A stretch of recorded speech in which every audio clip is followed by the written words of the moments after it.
Hi, Monica. Welcome Hi. to our podcast layer, Latte and Adya's podcast layer. So we can call it. What do you think, Latte?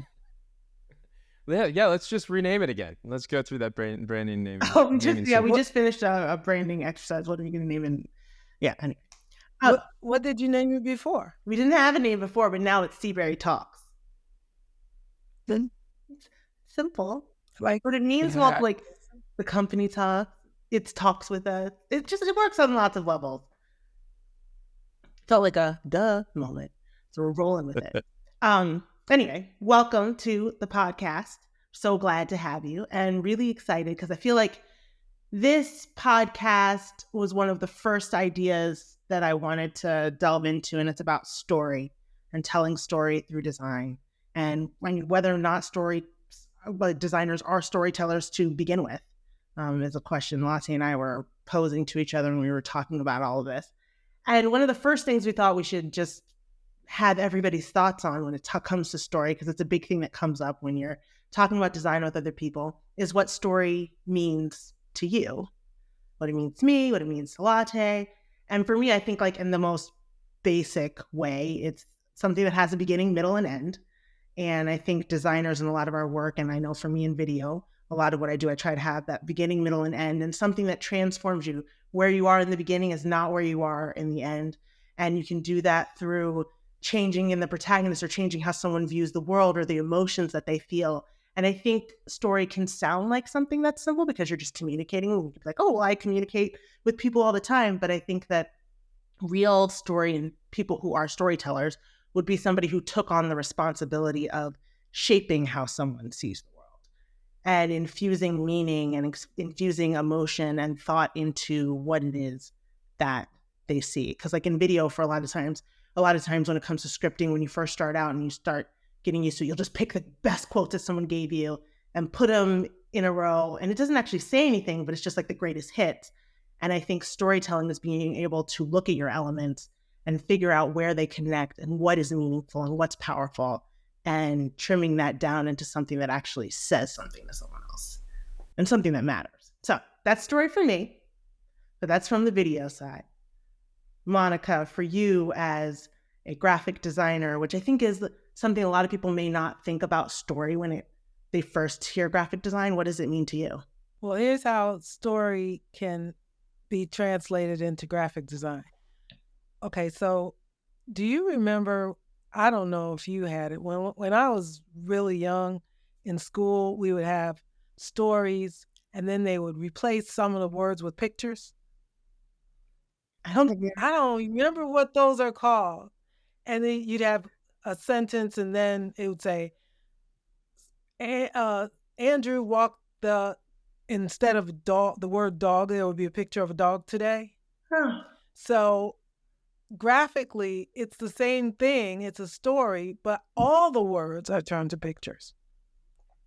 So that's how, they're icons for everything. There are no words. They're just pictures. And so that's still telling a story. I wish I could find one of those things. Yeah, I don't think I ever did that. Latte, did you? Really? I don't think I did either. I think I would have thoroughly You enjoyed didn't do that either? Yeah, I can't believe it. Yeah, because I haven't seen them in a long time.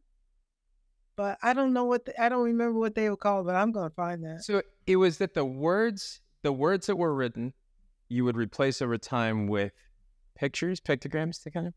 No, there would be whole books like this. There would be pictures for, I guess it's for like when you're in first grade and you're just learning to read. And so rather than having the word dog, they have a picture of a dog in the sentence. And it looks just like a book, but there's some pictures in the words. Like kind of like I love you, right? Like how people have an I, except that's cheating. Right. They might have the heart. Yeah. Is this actually made you become a graphic designer? Like, are we at the start of your career? You were in first grade and they started replacing words with pictures, and you were just like, wait a minute, I could do this for the rest of my life. No, I didn't think you like that. But it's just now, it just reminds me of the way a graphic designer would think over a storyteller that tells the story with words. So does that mean that in your mind, when you're going about your process, are you thinking of it the same way that someone writing words would, or the same way someone doing video would, but just assigning icons and images? And so asking, I think so. Yeah. Because what I do whenever we get, a lot of people do it, but whenever there's an assignment or a task, I look up words. I start finding words to represent that. And then I take those words and then I turn them into pictures. So, and sometimes I might even look up the words, look up the words and it's like, what does that really mean? What is the meaning of something abstract? And there might be a picture. A lot of things I take and I just say, whatever the word is, and then I Google icon. I put icon next to it. And then all these images show up that you might not have thought about before. Because if there's a word that's like enjoyment, well, what is that? What's that a picture of? And then you go enjoyment icon, and then you'll get all kinds of pictures of icons that represent enjoyment. So that's where we start, and then we keep going from there. and then do you have like checks and balances or ways in which you're like, is this making sense? Is this the right string of icon or the right way to represent it? Well, I already told you about finding my least creative, least visual person in the whole world. If you can find that person and show them your work, then you always know whether you communicated or not. So I used to have one. Where'd they go? A person? Yeah, where'd they go? Well, no, where I used to work, I used to have one. I used to have this person that visually didn't see anything. So I would show it to her. I would show everything to her. And if it was a shoe and she said, "What is that? Is that a cake?" And I was like, okay, I have to start over. I have to do this again because she couldn't see anything. I mean, she wasn't a creative person, and that's okay. I needed her. So if she gets it, then everybody else is gonna get it. So now that's what I usually try to find, somebody who, it's kind of hard with the Seaberry team because everybody's pretty creative, but if you can find somebody who's just totally not there and just show them whatever you're doing and they'll help you out. So if you've been asked to review something by Monica, most likely you're the least creative person. Yeah, Monica, do not ask me to review stuff. No. That's for before sending it to the client, because I need some creative people to look at it too. But then we always need this person. But yeah, I know it's hard to find. We don't have one in Seaberry. So you have to look at the spectrum, the timeline in which she asked you. If it's close to due date time, you're that person. No, we should find this person and hire them and say, you are not creative. You are not visual. You're the one we want. You're doing a Rorschach test. You're doing a Rorschach test. What is this? What is this? All You're you hired. do is review work. Yeah. And if you can't tell what's going on, then we know we need to do it over. Seaberry Director of Storytelling. Really nice, title, the Director of Storytelling. Yeah. Least creative. No, I think this person would be Seaberry least creative. Yeah. So mean. That's even a title. Yeah. No, but I can't find anything. Send like an email that. to Seaberry's least creative person. Or you just bring back the nacho. They could be like, I see things a different way, And wait, Latte, before we go too far, I really want to hear your perspective on story as well, especially coming from product design, user-centered design. Yeah. Where that fits. I found myself thinking about, what is it to tell a story? What is it to build a sentence, right? So you've got a subject and you've got an action. And I would say the extra piece of it is you also hopefully ideally have a transformation that happens over that. And that can happen very, very quickly.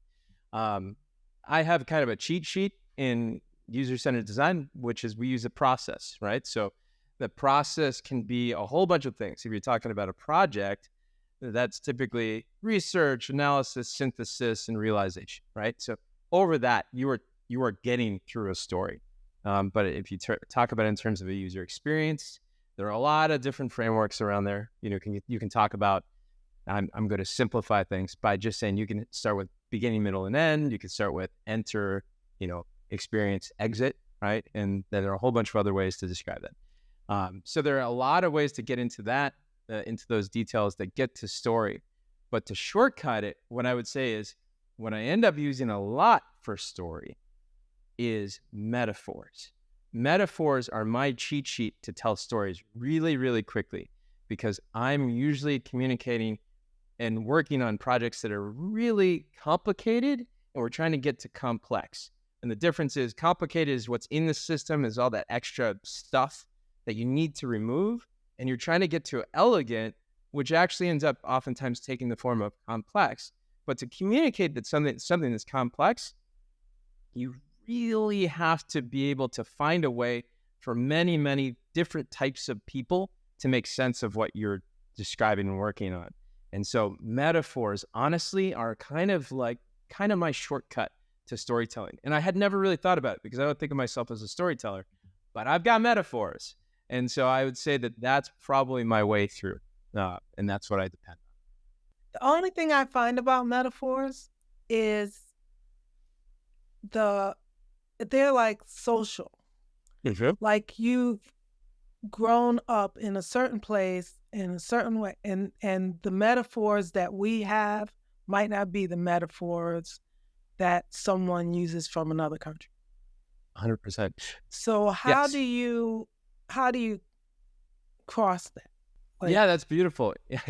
There's you have to test them. You test your metaphors.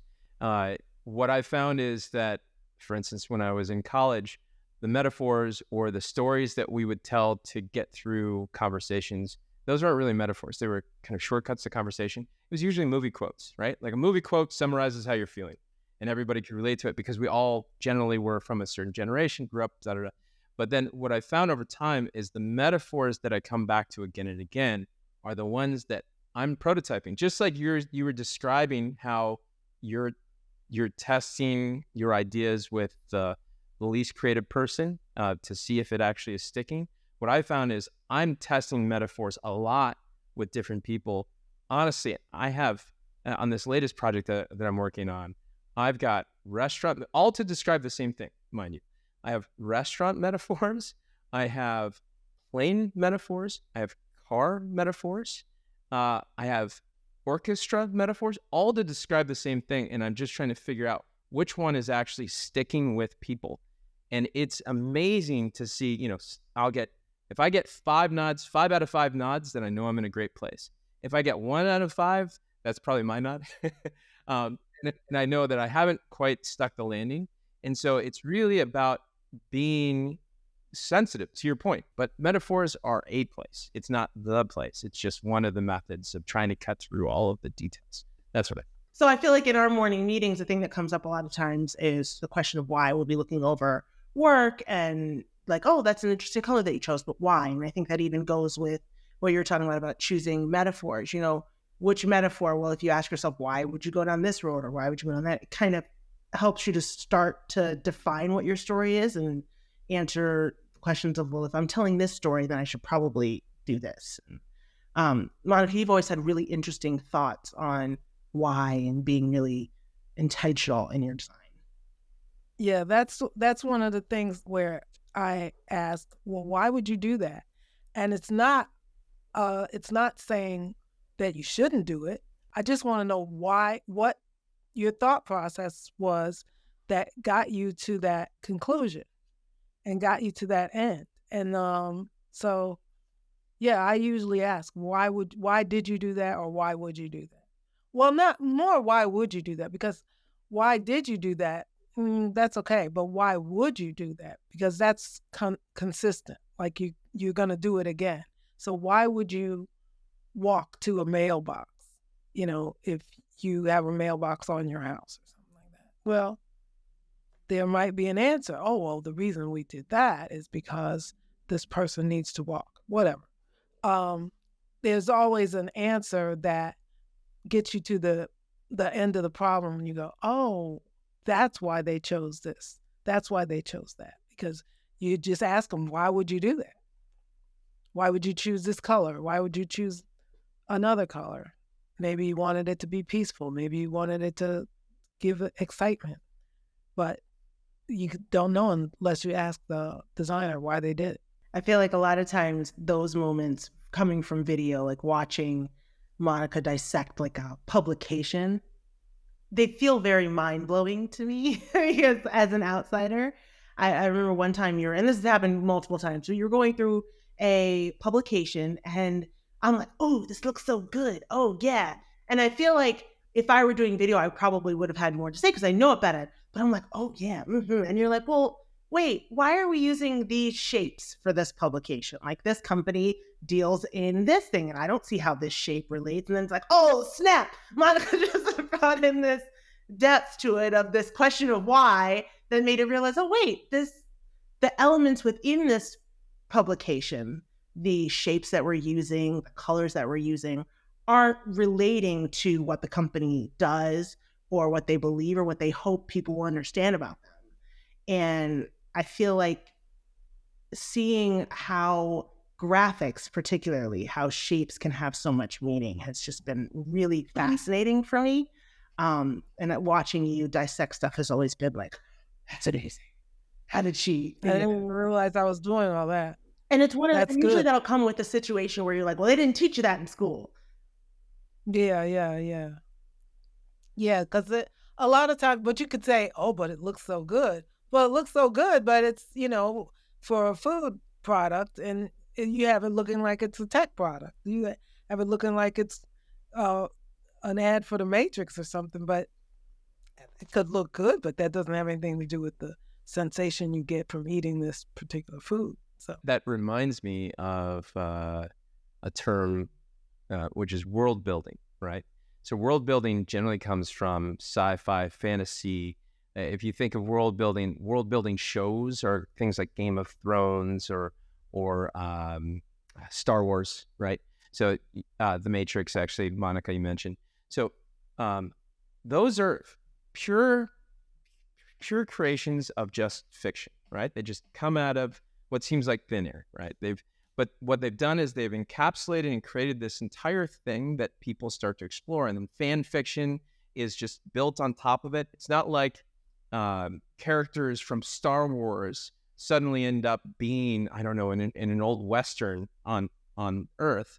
It's because that doesn't make sense. Like, George Lucas started with a long, long time ago in a galaxy far, far away. It doesn't make sense for it to suddenly end up being on Earth, right? And so when I think of what you're describing, just to connect it back to this work that's done for a specific company that has a food brand, or a specific company that does something, or an organization that does something very, very different, and the appropriateness or inappropriateness of developing something that is within their brand, it goes back to respecting their brand. Their brand is really a miniature world, right? So if you're working on a food brand and they've said, this is what our colors are, and this is what we believe in, and these are our themes, then it's inappropriate for you to bring in a totally different character or a spaceship into their food. It just doesn't add up, right? It doesn't stack up. It's disrespectful because that's not what they said their story is about, right?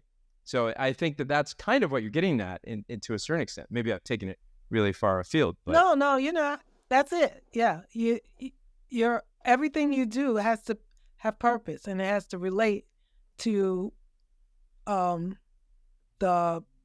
what you're trying to say, what you're trying to say about a product or an event or whatever. It has to have purpose, and that's how you make the story clearer. Everything, even like every word of the sentence, every picture, every part of the picture has to relate to what you're trying to say.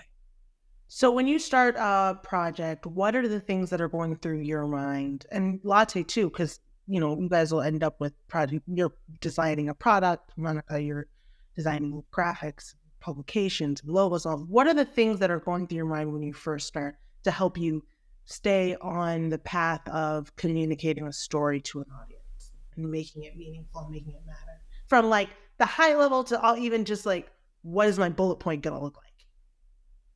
What's going through your mind? Sometimes even you get down to the bullet point. Make sure that the bullet, sometimes it can be an icon, and it can be an icon to describe that paragraph or that sentence or whatever's being bulleted. Or does it go with the brand of the company?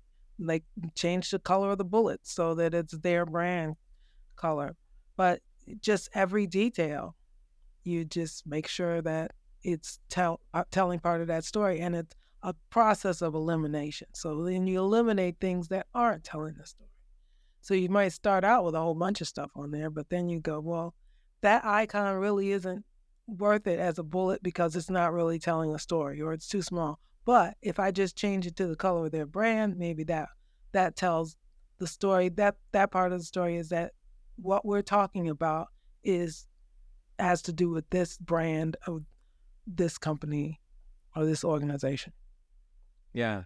And I would also add, really paying attention to a bit of the history of the organization, the company. If there's no history, then that's also relevant. If it's a startup, then you still have to make choices, right? Then generally what you're really trying to hear is the passions and interests and motivations of the founders, and really trying to get as clear as you can, crystal clear.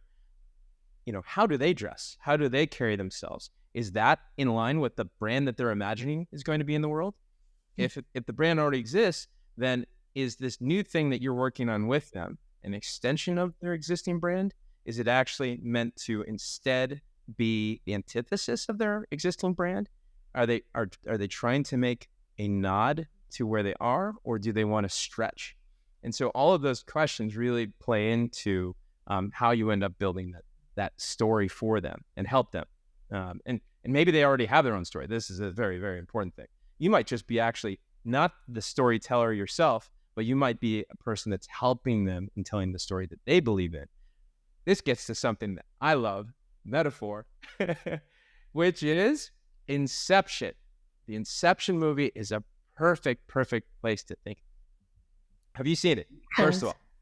Okay, Monica, have you seen Inception? She probably doesn't know. I probably have. Okay.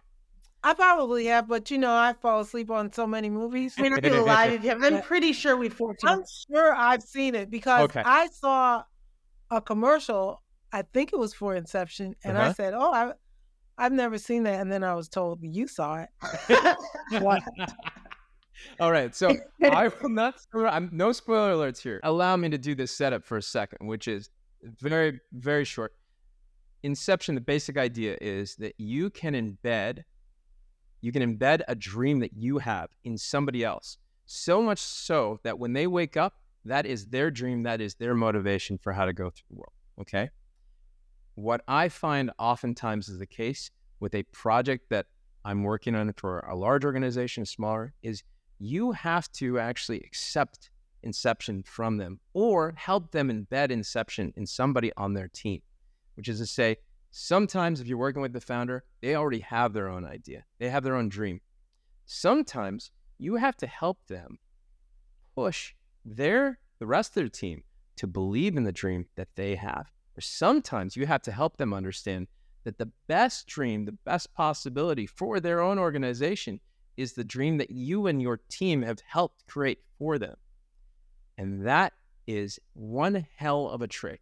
And it really requires that you are able to bring out all of your tools at your disposal to make that story so damn compelling that they can't see the world any other way than the way in which you collectively have helped them get to. And that is achieving its inception with a client. That is real power. Now that's a good metaphor, Inception. Because I get what you're saying, because the challenge is not only for the client to get the story to you or their message to you or their history to you and you interpret it, but then after you interpret it, you have to give it back to them and say, is this what you meant? Is this what your dream was? And then you have to take that dream and send it out to other people and try to make them get it. The next thing I wanted to know, and then I'm hoping you'll say the thing that you've said in the past, because I just want everyone to know all the things you've said in the past. So what you said, that you find the least creative person as a way to check whether or not you're telling a good story with your design. What other stuff do you do, Monica, to make sure people get the story that you're trying to tell? Huh. Is this a test? Might be. I don't know. Did I say it before? Let's see. Okay. What other things do I do to try to make sure that I know that people are going to get it?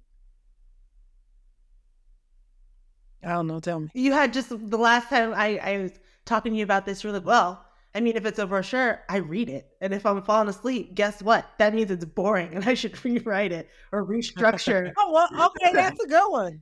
That's a good one. And I was like, oh, duh. You just have this very, like, you have to read it. Yeah. way of going about it that I feel like a lot of people, even because it's stuff that you share with the team, that you share with us, that comes from a lot of years of experience. It's not just there. Yeah.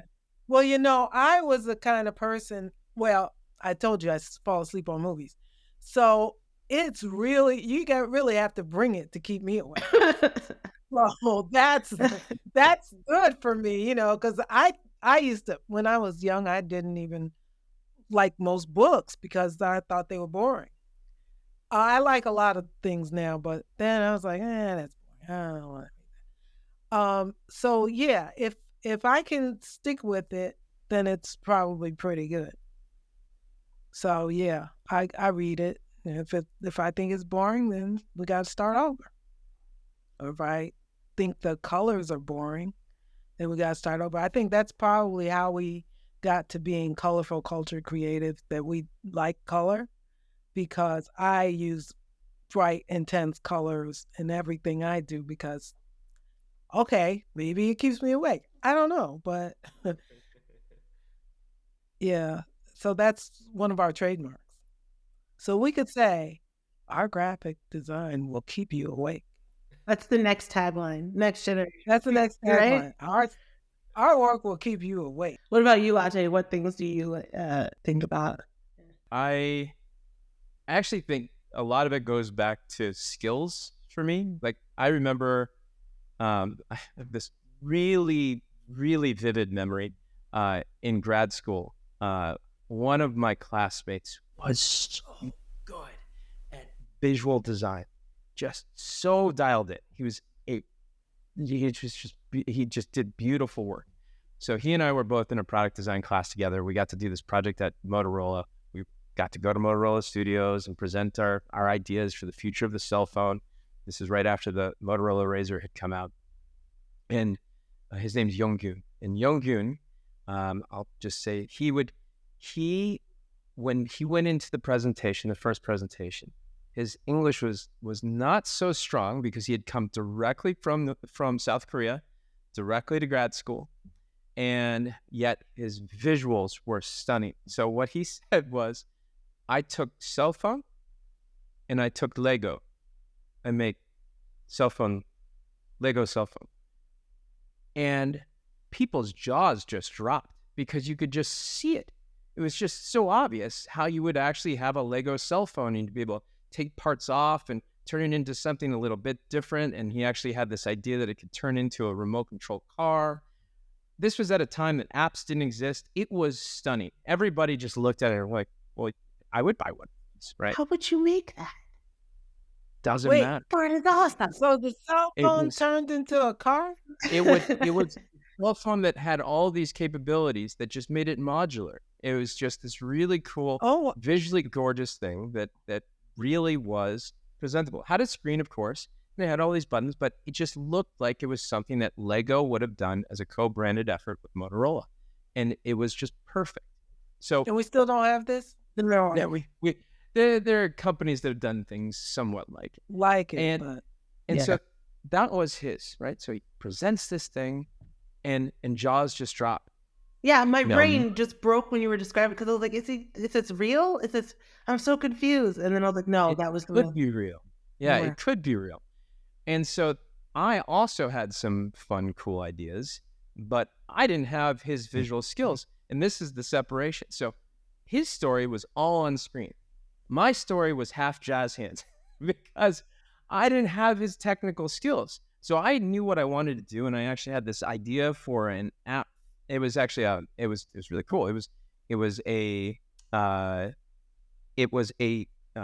cell phone that allowed for kids to make movies directly, like flash animation stories directly on their phones, and they could actually pull all of their little characters together on a shared screen. And it was very interesting. The difference was that I had to kind of talk about what it was going to be and talk around it, whereas Young-Gyun was just able to show it on the screen. And what I learned in that was that I needed to level up my skills. I needed to level up my skills so much so that my design work would speak for itself. He could actually tell an entire story through the visuals, through just a few pages. And I needed to rely on, quite frankly, my personality on stage to carry me through. So I think really having those skills, like you say that this is what you want it to be, but I don't see it in the actual visuals. I don't see it in the product that you've shown or the graphic designs. You're not communicating it clearly. That means you have to go back to work. Either your skills have to improve or you just have to refine the design. But there's something that's missing that isn't quite there. Or there's something that's missing, or there's too much. Or there's too much. Yeah. There's too much. And it's about simplifying it.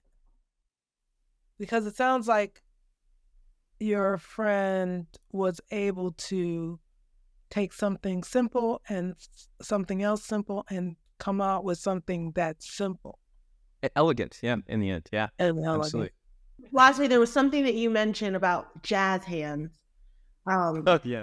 And I was thinking, in video, I feel like a lot of times if you're able to get emotion out of someone, sometimes it doesn't necessarily fit with everything that they were talking about, but it can be like your jazz hands where you pull that in and you throw it in even if it doesn't fit because it's going to grab people because all of a sudden the person's emotional.